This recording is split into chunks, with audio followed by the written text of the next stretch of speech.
Olá, queridos alunos. Eu sou Isabela Biondini e eu estarei aqui com vocês para falarmos sobre o módulo 2 do curso em Gestão em Saúde. Neste módulo, nós iremos tratar da gestão financeira e orçamentária na saúde pública. O objetivo desta parte do módulo é capacitar os servidores e agentes públicos envolvidos com a política de saúde sobre os instrumentos legais que regem o orçamento público, tornando-os aptos a uma compreensão geral sobre a gestão pública, base para entender o funcionamento da gestão em saúde.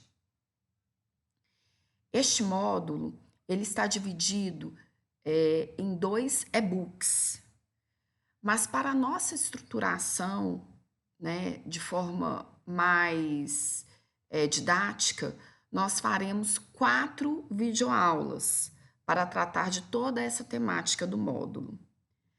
E mais especificamente sobre a videoaula de hoje, nós falaremos sobre os instrumentos usados para a elaboração do orçamento público. Para tratarmos desta questão, né, do orçamento público e da sua relação com a gestão em saúde, nos vem a pergunta, né, como os instrumentos de orçamento eles dialogam com a questão da gestão em saúde. Quando a gente fala de orçamento público, nós devemos entender que o orçamento ele é a forma utilizada pelos governos para organizar os recursos financeiros.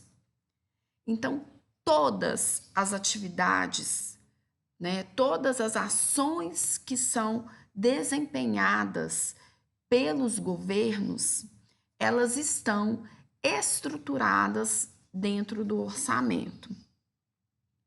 Nós, no Brasil, usamos como tipo de orçamento o orçamento programa.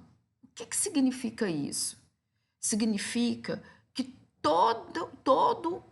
a nossa estrutura orçamentária, todos os instrumentos orçamentários, eles estão estruturados na forma de programas, né?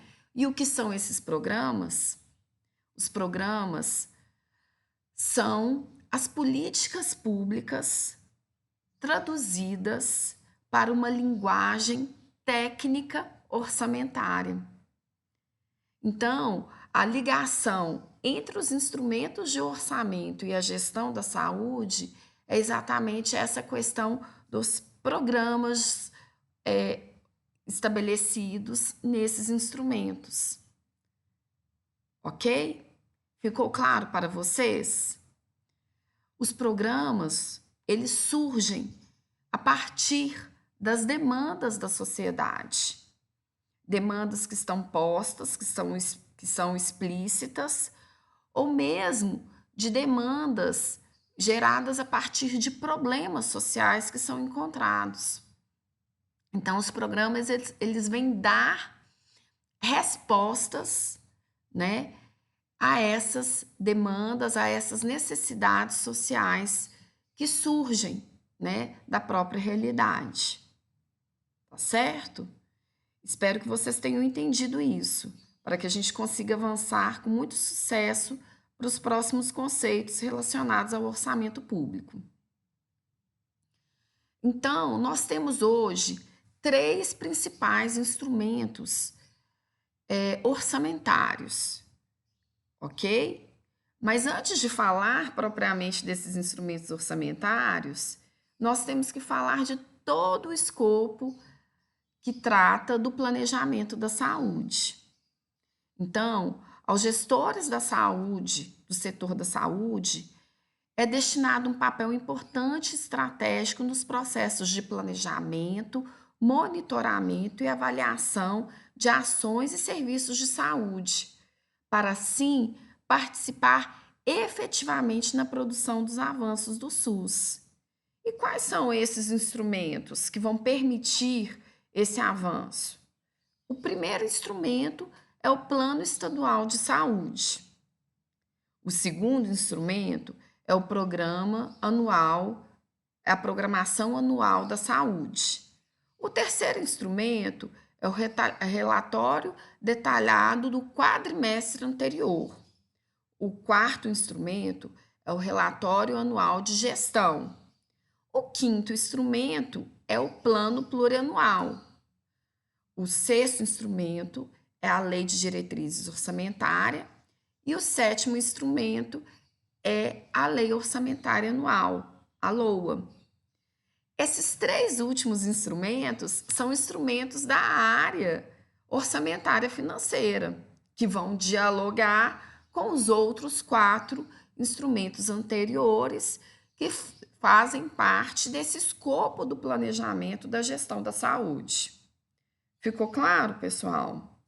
Nesse módulo, nós iremos tratar dos três últimos instrumentos: o Plano Plurianual, PPA, a Lei de Diretrizes Orçamentária, LDO, e a Lei Orçamentária Anual, que é a LOA. Então, vamos lá. Mas antes de falar propriamente desses três instrumentos, é importante entendermos que o orçamento público, ele é regido, né? Ele tem princípios, que são regras que vão cercar a sua elaboração, execução e controle. Nós temos vários princípios orçamentários, né? Nós temos o princípio da legalidade, o princípio da exatidão, ou seja, o orçamento ele tem que ser o mais exato possível.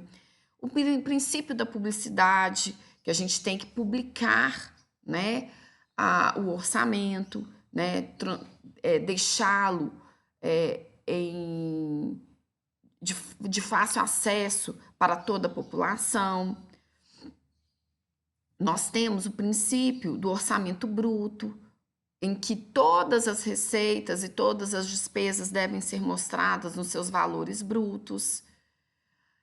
Nós temos o princípio da unidade, que está citado aqui no nosso slide, né? Esse princípio diz que existe apenas um orçamento, né?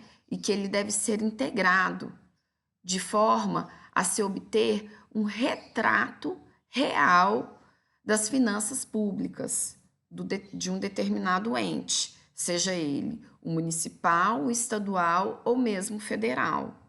Nós temos o princípio da anualidade, que vai dizer que o orçamento ele deve ser elaborado e autorizado por um determinado período, que no caso brasileiro é chamado de exercício financeiro, que se inicia em 1º de janeiro e vai até 31 de dezembro.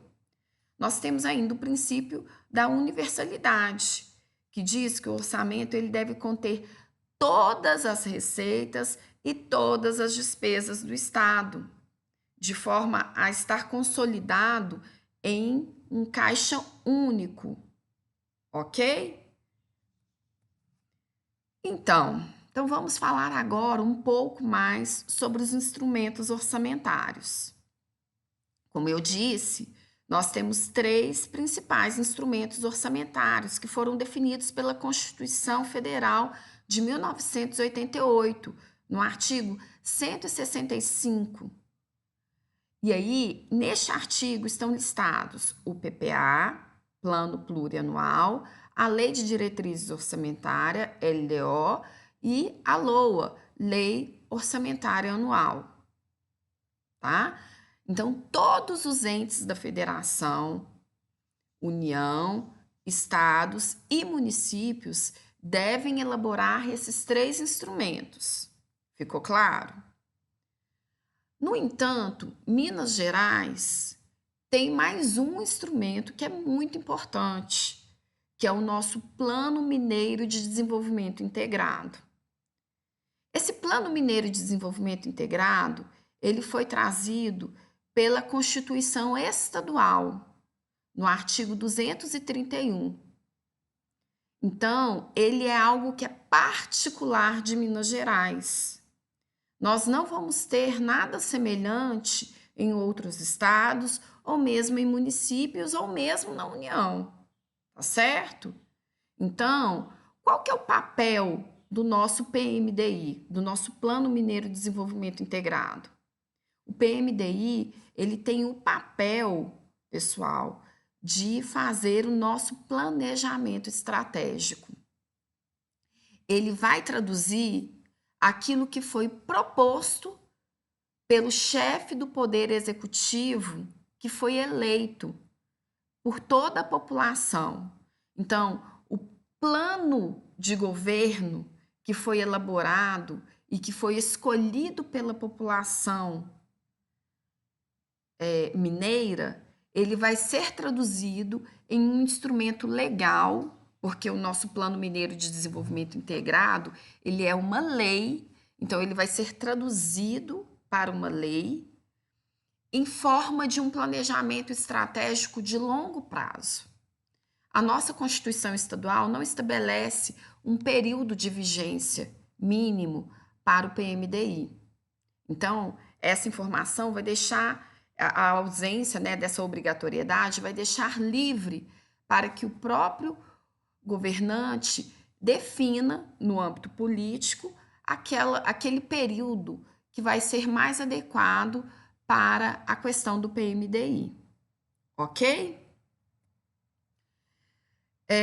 Então, a partir de 2003, nós tivemos uma ampliação deste instrumento e ele foi se tornando em algo muito estratégico para o governo.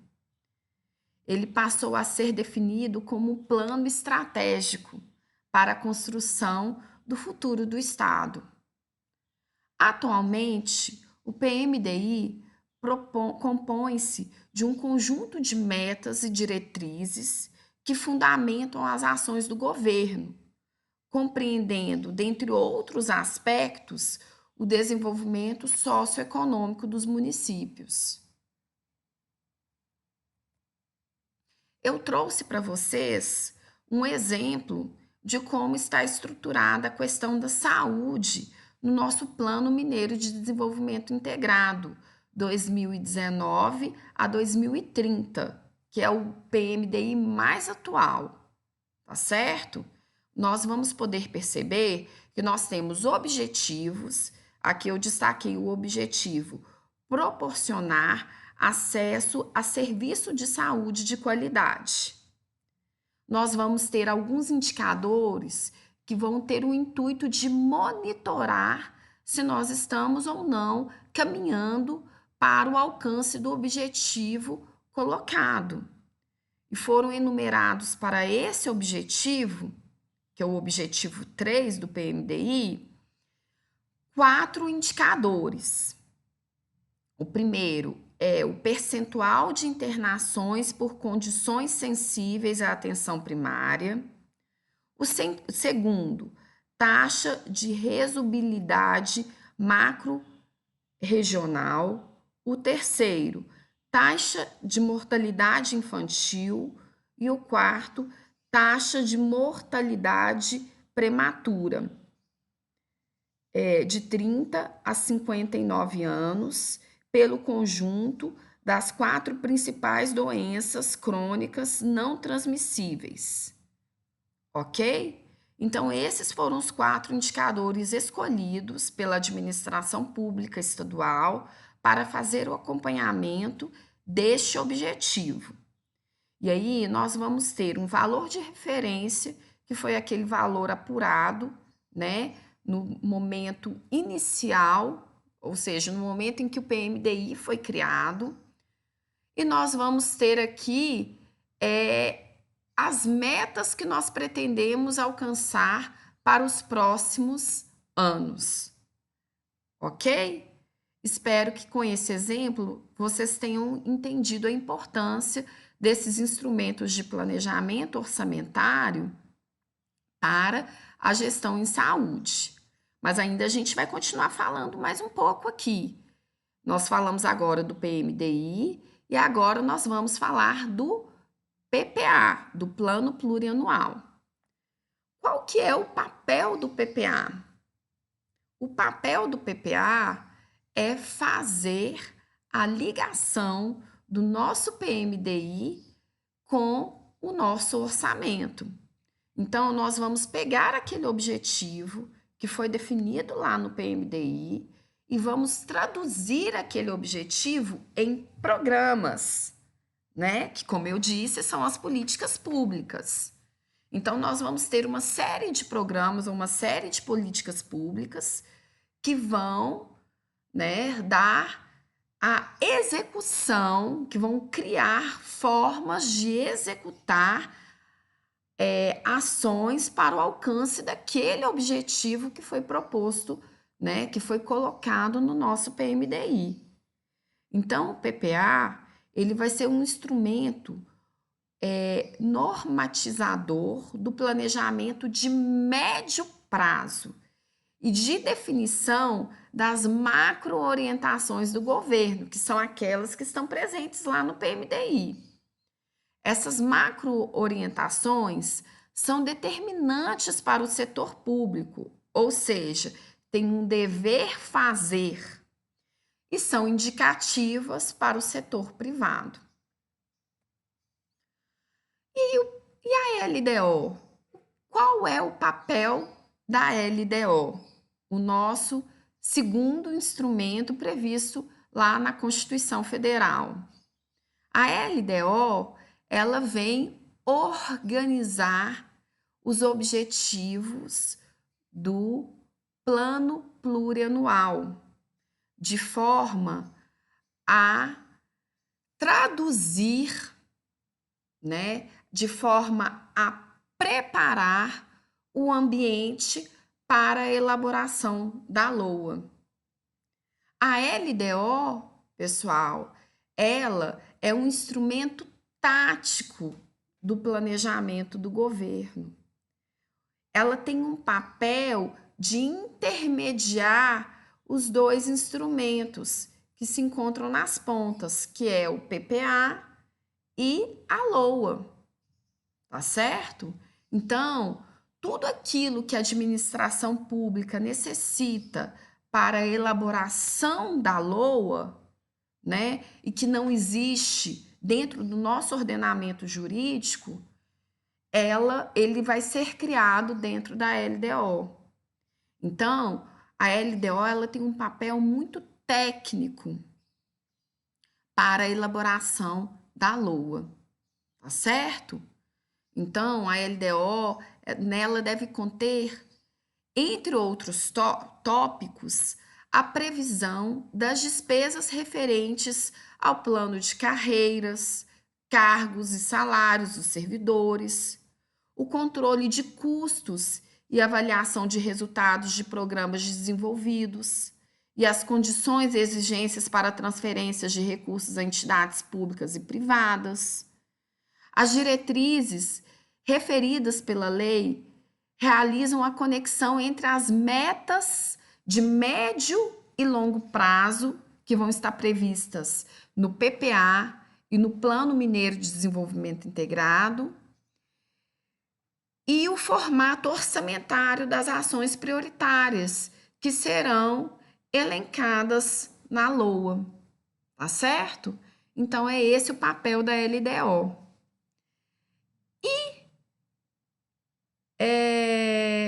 A LOA, qual é o papel da LOA? A LOA, ela tem o papel de concretizar alguma das previsões constantes no PPA, tá certo? Então, lá na LOA, nós vamos ter a definição das receitas, né, daquilo que nós estamos autorizados, nós do poder público estamos autorizados a arrecadar, e vamos ter a parte das despesas, ou seja, o valor que está fixado, né, que está determinado como também autorizado a executar, tá certo? Então, todas as ações que o poder público pretende executar em um determinado exercício financeiro vão estar previstas na LOA. A LOA, segundo a Constituição, também lá no nosso artigo 165, parágrafo 8º, vai dizer para a gente que a LOA ela é composta por três instrumentos. Por três instrumentos que têm o papel, né, de facilitar a compreensão do nosso instrumento, né, que é único, que é o orçamento. Então, nós vamos ter três instrumentos de orçamento, vamos dizer assim, que é uma forma didática de apresentar o orçamento público, tá certo? Nós vamos ter o orçamento fiscal, que se refere aos gastos que são realizados pelo poder público de um modo geral, como o gasto com pessoal, o custeio da máquina, as transferências que são realizadas às entidades administrativas e outras atividades congêneres, além do planejamento e execução de obras, aquisições, equipamentos, instalações, material permanente, etc. Nós vamos ter o orçamento de investimentos, tá certo? Que aqui, neste caso, são os investimentos das estatais, tá certo, pessoal? Então, tudo que é investimento das estatais e que tem o intuito de complementar, né, o orçamento fiscal, vai estar previsto nesse orçamento das estatais, de investimento das estatais. E, por fim, nós temos o orçamento da Seguridade Social. Mas vale dizer que esse orçamento da Seguridade Social, ele é algo que é específico da União. Nós não vamos encontrar o orçamento da Seguridade Social como um detalhamento dos orçamentos de estados e municípios, porque isso nem faria sentido, tá certo? Porque estados e municípios, eles não possuem receitas que são específicas para assegurar, né, a produção de políticas públicas relacionadas à seguridade social, ou seja, assistência, saúde e previdência. Isso é uma particularidade da União. Por quê? Porque nos orçamentos de estados e municípios, todas as receitas que são arrecadadas são destinadas para essas finalidades. No caso da União, nós temos receitas que são específicas dela. E aí, por isso, faz sentido nós termos um orçamento da Seguridade Social. Tá certo? Espero que vocês tenham entendido. Então, para a gente já ir finalizando esse módulo, essa videoaula dessa primeira parte do módulo, nós fizemos essa pirâmide para mostrar a relação entre esses três principais instrumentos. Nós temos no topo da pirâmide o PPA, que tem uma orientação estratégica, que traz as diretrizes e prioridades e metas, e aí quando a gente diz as metas aqui, previstas no PPA, a gente tem que lembrar que são metas de programas, viu, pessoal? São metas dos programas, então seriam as metas orçamentárias e as metas físicas que eu pretendo alcançar com a execução dos meus programas de governo. No meio da pirâmide, nós temos a LDO, que trata das prioridades e metas que orientarão a elaboração do orçamento, né? E aqui, quando eu estou dizendo da LDO, não são as mesmas metas que estão previstas lá no PPA. São metas fiscais, são aquelas metas que nós necessitamos para a elaboração do nosso orçamento. E, por fim, nós temos a LOA, que vai mostrar o quantitativo financeiro que nós estaremos autorizados a executar tanto da parte da receita quanto da parte de despesa ao longo de um determinado ano, ok? Então, esse aqui é o nosso ciclo orçamentário, né? E pelo fato de ser um ciclo, como o próprio nome sugere, a gente não sabe muito bem onde começa e onde termina, né? Mas vamos começar pela elaboração e aprovação da LDO, que do ponto de vista cronológico é o nosso marco zero. Tá certo? Então, a LDO, ela ocorre a sua elaboração, ela ocorre previamente à elaboração ou revisão do PPA e elaboração da LOA, que vem na sequência. Depois nós passamos para discussão, votação e aprovação do PPA e da LOA, que ocorre pelo Poder Legislativo, né? Ou seja, então vai poder ocorrer nas câmaras municipais, na Assembleia Legislativa e no Congresso Nacional, e aí é claro que a gente vai considerar o ente que nós estamos tratando. Depois nós iniciamos a execução orçamentária e, por fim, nós fazemos o controle e a avaliação dessa execução orçamentária para retroalimentar o sistema e iniciarmos novamente esse ciclo. Espero que vocês tenham entendido essa primeira parte do nosso módulo, né? E para a próxima videoaula nós iremos abordar alguns conceitos relacionados à despesa pública, à classificação das despesas, conceito de receita pública, tipos de receita e classificação de receitas, ok? Espero vocês na próxima videoaula. Um grande abraço e tchau, tchau!